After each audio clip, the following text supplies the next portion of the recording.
Hello, everybody, and welcome back to Adventures in Collecting Premium Toyetic Event.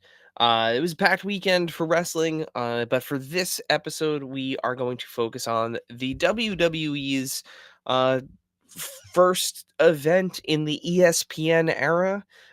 We are going to talk about none other than Wrestlepalooza. What a name. But of course, before we get into the talking of Wrestlepalooza, a little bit of housekeeping. So first and foremost, gang, we are rapidly approaching New York Comic Con. It is just a few weeks out, and we will be there all days: Thursday, Friday, Saturday, Sunday. Adventures in Collecting will be reporting live from New York Comic Con. We're already starting to line up our interview schedule, all of the panels we're going to be going to. Hasbro, of course, will be there this year for the first time in a very long time. So lots and lots of things to be excited about in the world of Comic Con, and we will be there covering it live and in person. So expect reveals, interviews, in the moment reaction to things as we head into New York Comic Con just a few weeks out in October. Before we get to October, though, it is still September and it is still time for you to enter our giveaway. So we've partnered with our friend Alex West Collects to give away this WWE Elite Invisible collector's edition Cena. So the translucent clear Cena, it's an awesome figure. It's gorgeous. If you are a big Cena fan, if you are trying to be a completist on this kind of final year of collectibles here to celebrate Cena's retirement, this is a great piece to add to that collection, and this is your chance to win it. So to do that, all you have to do is visit at AIC_podcast on Instagram. There is a pinned post with all the instructions you need to follow in order to enter to win yourself the invisible you can't see me Cena. So this collector's edition. Yeah. So again, that's at AIC_podcast. You have the entire month of September to do that. And to give you just again, as we head closer and closer to October here, our giveaway, it's going to be two for October. So we have a dual giveaway of two things from toy lines and companies and world of toy that we have never done before. So that's going to be really cool. And we're calling it the trick or treat variant. So two giveaways, two chances to win for October. So stay tuned for that.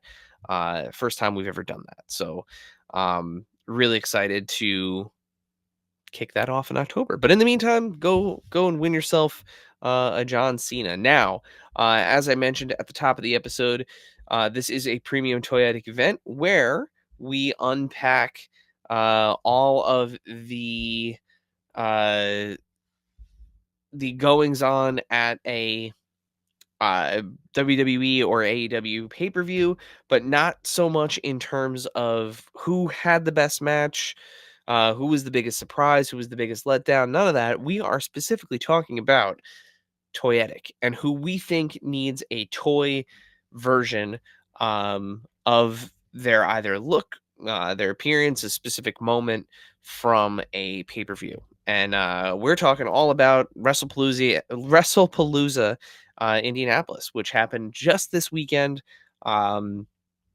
I would say a pretty polarizing show. I'm not gonna get into the critique of the show itself, but things happened at Wrestlepalooza. We'll, we're gonna leave it there. But all of that being said, there was still some really cool opportunities to get some superstars either back into the line or into the line for the first time, in some pretty cool and unique looks. So let's jump right in with the first pick here for Wrestlepalooza. It is the Beast Incarnate, the what, as Pat McAfee likes to say, the alpha male of our species. Help us. Um we have Brock Lesnar. So Brock is back, and whether you love him, whether you hate him, that's that's moot. The man is a draw, so he gets pop every time he comes out. He is great in the ring. He looks incredible for, I think he's, if he's not 50, he's pushing 50. Um, and we have a pretty great representation of Brock Lesnar throughout his career from the folks at Mattel, in regards to both WWE Elite and Ultimate editions. I mean, the dude that looks like an action figure should be an action figure, right? I mean, that's the way that this works. And like I said, we have really great representation of Brock throughout his career, but he's sporting some new locks. That's the word I was looking for. Yeah, so he's got some new hair, longer hair.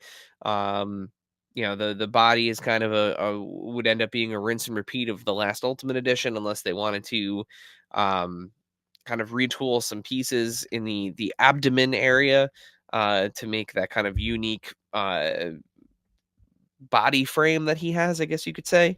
Um, but we've already got a really great scan of Brock. We've got great expressions with the beard. So let's just get that new hair on there and call it a day, even if it's just an elite. But obviously the match with John Cena did not go the way that most people wanted it to go. But I think in terms of wrestling storytelling, it made a whole heck of a lot of sense. Um, and I think it will pay off in the end, I hope. But yeah, so first pick, let's get this new 2025 version of Brock Lesnar into the Elite or Ultimate Edition line. Then for our next pick, LA Knight. Yeah, I love a referee figure. I love the guest referee thing. It is one of my favorite gimmicks in wrestling, and LA Knight is so good at this.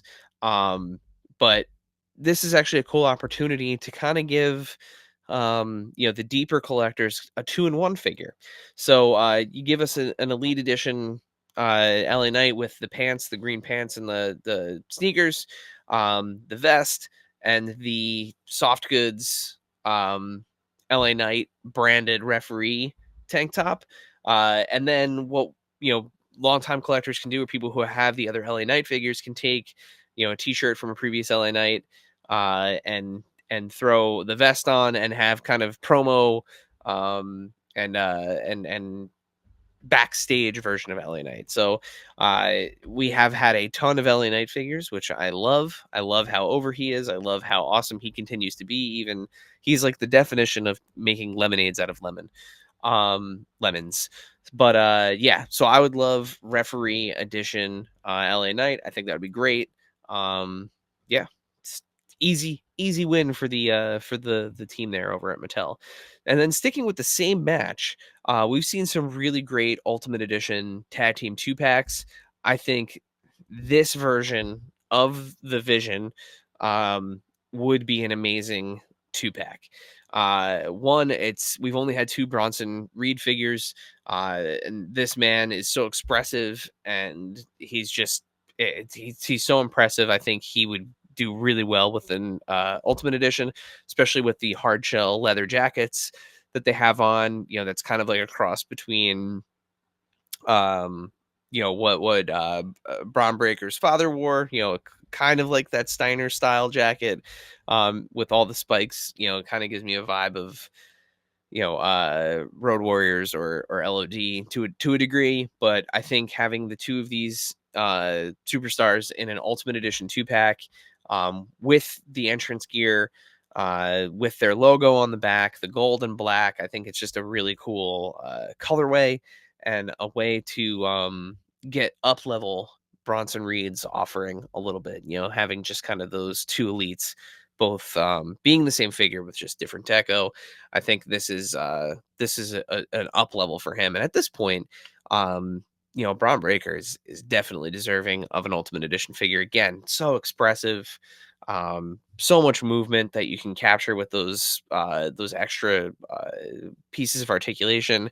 I just think of how good his dad and his uncle's Ultimate Editions are, and he would be it would be awesome. It'd be a very good figure. So this is kind of like a cheater 2-in-1 pick. But again, I think it's justified.